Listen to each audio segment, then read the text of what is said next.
What were my worst moments at a park? Let me tell you.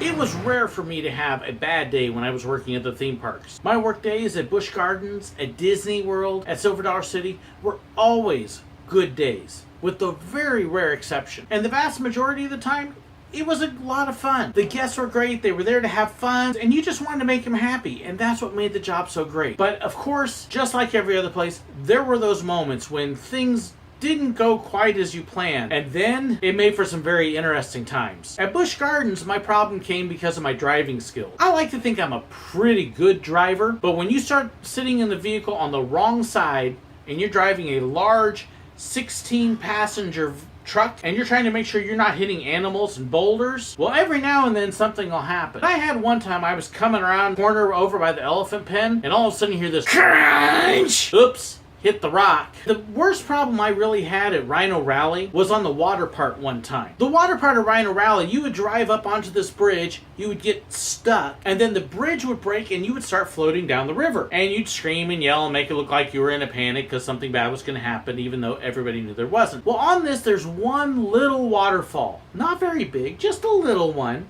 And it would get the back seat wet. Well, I had one lady that apparently didn't want to get wet. For lack of a better way to describe this, the water part of Rhino Rally was like a roller coaster underwater. And it was actually designed by a roller coaster company. So you didn't dare move because it was going to be really dangerous if you slipped and fell. This lady didn't care. I could see her as soon as we start getting near that waterfall. She's up out of her seat. Ma'am, sit down, sit down. And she's moving. She's actually crawling across the people next to her. Needless to say, that was a quickie stop. And then she yelled at me, "Why'd you stop the ride?" Well, man, because you're trying to kill yourself. But that was about as bad as it got. We got her seated, we eventually got the water going again, and we continued on with the ride. With me not real happy with this lady for not paying attention to some basic safety rules. There's a reason they tell you to sit down and stay seated. Do it! At Disney World, in 5 years, somehow I got lucky and blessed, and I almost never had a problem. I had a couple really goofy guests, but I really didn't run into any medical issues. I didn't run into any fights. But there was one time. I remember I was over in Norway. Norway was a little crowded. People were coming out of the restaurant and people were waiting to go in and go see the princesses. As I was walking by in there looking for some pictures to take, all of a sudden I hear this little girl scream. She's probably about 6 or 7, and she and her brother had been playing ninja fights. And brother took a roundhouse kick and caught her right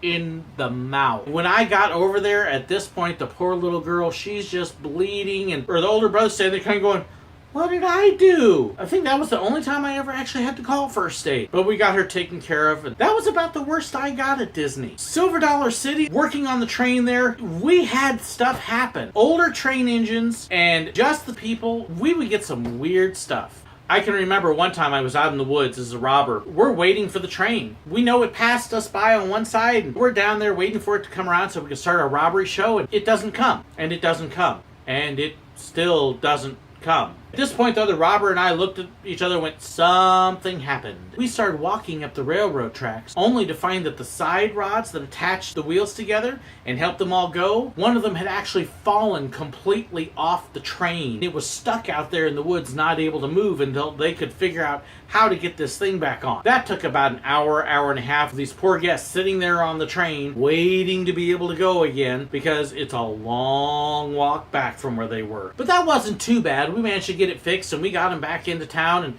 had a little bit of fun on the side of the train while they were there waiting, kept them entertained. If you ever ride the train at Silver Dollar City, one of the things they will drill into you is the pull cord. Part of the preload spiel is actually telling people not to pull that cord. The conductor will actually tell you that cord is to be pulled in a medical emergency.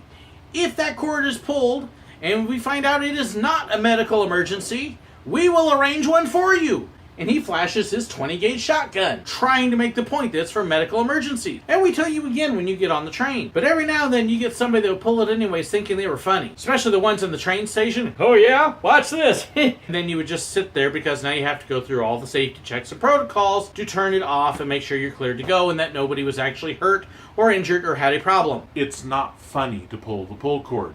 The worst one I had was a 10 to 12-year-old kid. We were on our way back after the robbery, and there's a tunnel that you go through, and they pulled it right at the tunnel. Why? They just wanted to see what happened. Don't pull the pull cord. The worst thing that we had was one poor gentleman, wonderful guest, sweet man. He's getting onto the train and somehow caught his head on part of the overhead thing, and it cut him from here to here. Can we say ow? Not just ow, but of course your head, when it gets cut, it starts to bleed. One of my biggest frustrations working at parks is because of the safety and the lawsuits and everything, they really tried to discourage regular employees and cast members from doing first aid. Wait till first aid gets there. Wait till the trained professionals get there. Which means you're standing there looking at this person that's hurt, and if it's not a life or death situation, you're basically supposed to be hands off, which is terrible. And this poor man's bleeding, and we ended up, because we don't have first aid supplies, had to grab a diaper from somebody and use that to try and help stop it until first aid got there. It was not a pleasant situation. Thankfully, the guest was a wonderfully well-meaning, understanding guest. He was a doctor, his wife was a nurse, and they were laughing about it. How you laugh about your head getting cut? I don't know, but they did, and we were really grateful. And it turned out it wasn't as bad an injury as it looked like, because head injuries often look worse than they actually are. I never really saw anybody get seriously hurt, and that was one thing that I was so grateful at. Thank you for watching. Please like, please share, please comment. Don't forget it down below. Thank you.